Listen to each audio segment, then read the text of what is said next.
Hey folks, welcome back to Guitar Wishlist. My name is 3-Chord Dave, and today we're talking about the Gibson Victory MVX. And we probably mentioned the MV2 as well. But before we get started, I just want to remind you, every single episode of Guitar Wishlist is heavily inspired by this book right here, The 1001 Guitars You Should Dream of Playing Before You Die. It's a very cool book. I spent many an hour going through it. There's guitars in here all the way back to the 16th century, would you believe? Very, very cool stuff. You will waste hours and hours on this book. Check out your own copy with links in the description below. Now let's talk about the Gibson MVX. What does the MVX stand for? Well, MV stands for multi-voice and X stands for 10. MV2, which is the other option, the same thing, and then the number 2. So yeah.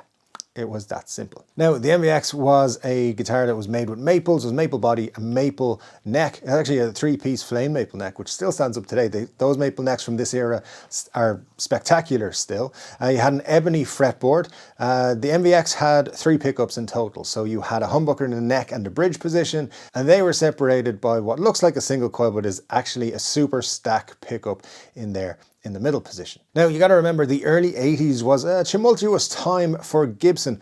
The Norlin era was coming to an end. They were not doing great financially. Things were, it was getting bad, okay? Let's just say that. So Norlin were trying to revive Gibson. They were trying to do anything they could. They tested things out. They tried a lot of things. One feature, for example, which they did and was quite successful, was the flamed maple necks. People loved them. They still love them and are quite a selling point even today. But other things they did, like in general, the Victory MV series, not so successful. So they were made in 1981 up until 1984 in Kalamazoo, until of course Gibson moved to Nashville. They were made there for a very short amount of time, but then they were discontinued. The Victory series did continue to be made in Nashville up until 1986 in the form of basses, but again, not very popular, so they were discontinued after that by the new regime who took over Norlin, but that's for another day. Now, of course, the MV2 and the MVX were made to compete with Fender, and while kind of looking like Strat-ish in looks, there was enough Gibson-like traditional features and enough of a variance in looks to not be an exact Stratocaster replica. So, you know, you got to give them props for that, because everyone else was just making Strats, basically. But Gibson features that you would see, well, you had the set neck, you had those fat humbucker tones. According to Gibson, you had solid construction, which led to brilliant sustain and a wide tonal palette. And of course, they would say that. What they wouldn't say is that these guitars weighed 1.5 tons, and that's probably why they didn't sell a lot of them in the 80s.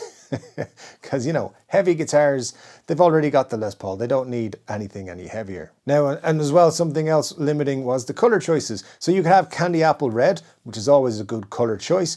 You could have Antique Cherry Sunburst, which, yep, you could have that. And then you could have Twilight Blue, which is a color we don't see enough of. Maybe Gibson can bring that back at some point. That'd be cool. In terms of famous people who took these guitars out on the road and were recorded with them and stuff like that, probably the most famous was Ray Davies from the Kinks. He went on a world tour with one of these and said it was a great guitar. Played it every night on that tour. Now, unfortunately, Ray Davies' endorsement didn't lead to mass sales. As I said, in 1984, they were discontinued and not many people were too upset about it.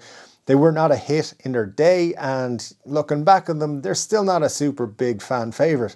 I still think they're cool because I think they're a quirky entry in Gibson's history, and I think they did something a little bit out of the box, a little bit different. So I like when they do that. They don't do that very often these days. So, you know, maybe if you're out there, Gibson, do something a little bit different. You know, why not? Anyway, guys, I'd love to know what you think of the Gibson Victory MVX or the MV2, whichever one floats your boat. The difference really is the MV2 just had the 2 pickups, the bridge and the neck pickup as usual. So that's it, guys. The Gibson Victory MVX is added to the Guitar Wishlist, and Guitar Wishlist has a new episode every single Monday, so make sure you don't miss it. I'll be back with another guitar video very soon, and 3-Chord Dave Live happens every Saturday, so make sure you're subscribed and have the notification bell clicked and all that sort of crack. And I'll be back again for another video very soon. And until then, take care.